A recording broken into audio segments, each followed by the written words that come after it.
तो आज हम लोग प्रोबेबिलिटी के फंडामेंटल ऑक्सियम्स के रिगार्डिंग 48th क्वेश्चन सॉल्व करने वाला है। तो क्वेश्चन में हमें गिवन है 3 marksmen can hit the target with probabilities half, 2/3, 3/4 respectively. तो हमारे पास 3 मार्कमेंट्स है, मतलब कि 3 शूटर्स है जिनके किसी एक टारगेट को हिट करने के प्रोबेबिलिटीज है half, 2/3 and 3/4। Okay, they shoot simultaneously and there are 2 hits. तो वो लोग साइमल्टेनियसली शूट करते हैं और उनमें से 2 मार्कमेंट्स टारगेट को हिट करते हैं। Find the probability of missing the target by each of the 3 मार्कमेंट्स। तो हमें प्रोबेबिलिटी फाइंड करना है जहां पर तीनों के तीनों मार्कमेंट्स उस टारगेट को मिस करते हैं। तो सॉल्यूशन में सबसे पहले we denote the events of hitting the target by the 3 marksmen by A B C respectively. तो हम लोग सबसे पहले उन 3 मार्कमेंट्स के उस टारगेट को हिट करने के इवेंट को ए बी सी से डिनोट कर रहे हैं। देन हम बोल सकते हैं इट इज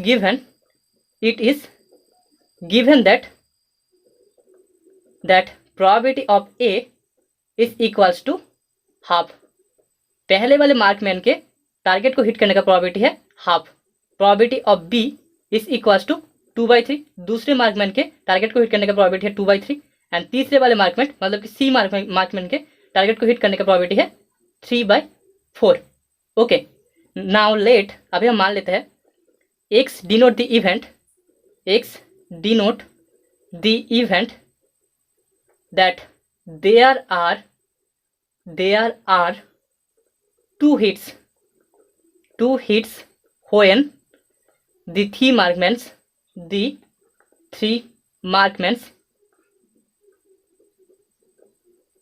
shoot simultaneously। तो हमने यहाँ पर x को एक इवेंट मान लिया है। ओके, शूट साइमल्टेनियसली, हमने यहाँ पर x को एक इवेंट मान लिया है जो कि डिनोट करता है उन 3 मार्कमेंट्स के साइमल्टेनियसली शूट करने पर उस टारगेट के हिट होने के इवेंट को। ठीक है, देयरफॉर हम बोल सकते हैं the event x is equals to A B C bar plus B C A bar plus C A B bar. यहाँ पर A B C 3 marksmen simultaneously shoot कर रहे हैं जिनमें से किसी 2 मार्कमेंट का टारगेट में हिट हो रहा है। यहाँ पर हम देख सकते हैं ए एंड बी इन दोनों मार्कमेंट टारगेट को हिट करते हैं, लेकिन सी मार्कमेंट टारगेट को हिट नहीं कर पाता। बी सी यहाँ पर टारगेट को हिट कर पाता है, लेकिन ए मार्कमेंट टारगेट को हिट नहीं कर पाता। एंड सी ए बी बार मतलब कि सी ए 2 मार्कमेंट टारगेट को हिट कर पाता है, लेकिन बी मार्कमेंट टारगेट को हिट नहीं कर पाता। देयरफॉर हम probability of X, record probability of X equals to लिख सकते हैं probability of A B C bar plus B C A bar plus C A B bar. यहाँ पर हर एक केस में 2 मार्कमैन टारगेट को हिट कर पाता है, लेकिन तीसरा वाला मार्कमैन टारगेट को हिट नहीं कर पाता। दैट इज इक्वल्स टू, हम लिख सकते हैं probability of A B C bar plus probability of B C A bar plus probability of C A B bar. क्योंकि ये 3 इवेंट्स म्यूचुअली एक्सक्लूसिव इवेंट है, because since A B C bar, B C A bar and C A B bar are pairwise mutually exclusive events।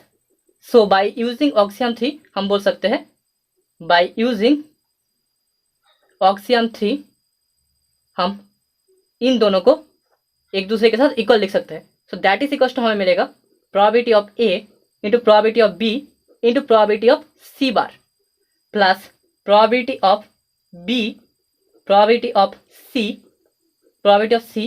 into probability of A bar plus probability of C into probability of A into probability of B bar। क्योंकि यहाँ पर A B C 3 जो events है, मतलब कि 3 मार्कमेंट्स है, वो एक दूसरे के साथ डिपेंडेंट नहीं है, मतलब कि तीनों इंडिपेंडेंट है। A B C are independent, तो हम इसे इसके साथ इक्वल लिख सकते हैं, independent events. Okay, now that is equals to, हमें मिलेगा हाफ इंटू 2/3 इंटू 1/4 होगा, क्योंकि सी का वैल्यू है, प्रोबेबिलिटी ऑफ सी का वैल्यू है 3/4, तो प्रोबेबिलिटी ऑफ सी बार का वैल्यू होगा 1 - 3/4 that is 1/4 plus probability of B का वैल्यू है 2/3 इंटू प्रोबेबिलिटी ऑफ सी का वैल्यू है 3/4 इंटू हमें probability of A bar equals to मिलेगा हाफ, क्योंकि प्रोबेबिलिटी ऑफ ए का वैल्यू है half, so probability of A bar will be equals to half plus probability of C, that is 3/4 into probability of A, that is half, into probability of B bar. probability of B का value है 2/3, so probability of B bar will be 1/3. अभी that is equals to calculate करने के बाद हमें मिलेगा 11/, तो हमें probability of x equals to 11/24 मिलेगा.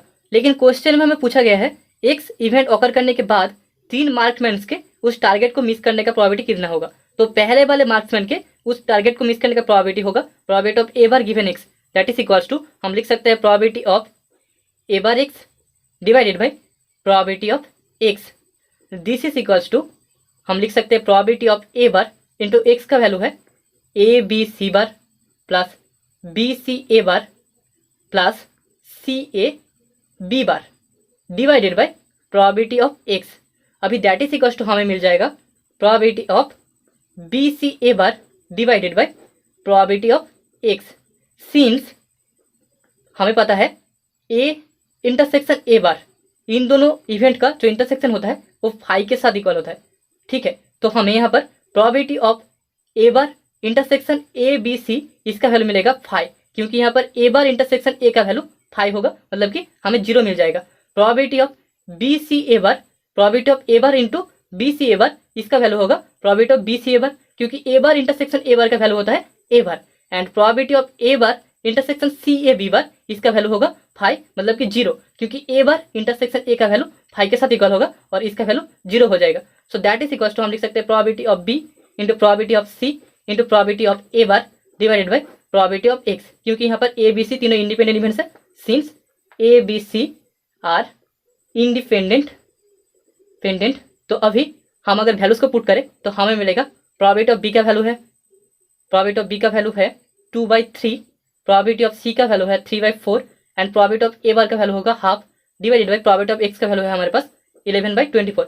दैट इज इक्वल्स टू हमें मिलेगा 6/11, मतलब कि पहले शूटर का या फिर पहले मार्क्समैन का जो टारगेट है उसको मिस करने का प्रोबेबिलिटी है 6/11. Similarly probability of B bar given X equals to हम लिख सकते हैं probability of B bar X divided by probability of X, that is equals to हमें मिल जाएगा probability of A C B bar divided by probability of X. यहाँ पर भी since B intersection B bar is equals to 5, इसलिए यहाँ पर probability of A सी बार होगा, दैट इज इक्वल्स टू हम लिख सकते हैं probability of A into probability of C into probability of B bar divided by probability of X. So that is equals to हमें मिल जाएगा half into 3/4 into 1/3 divided by 11/24, that is equals to 3/11, मतलब कि second shooter का target को miss करने का probability होगा 3/11. And probability of C bar given X is equals to हम लिख सकते हैं probability of C bar X divided by probability of X, that is equals to probability of A B C bar divided by probability of X. This is equals to हम लिख सकते हैं probability of A probability of B into probability of C bar divided by probability of X. अगर हम values को put करें तो हमें मिलेगा half into 2/3 into 1/4 divided by 11/24, that is equals to 2/11, और यही हमारा रिक्वायर्ड आंसर है. Hence the result.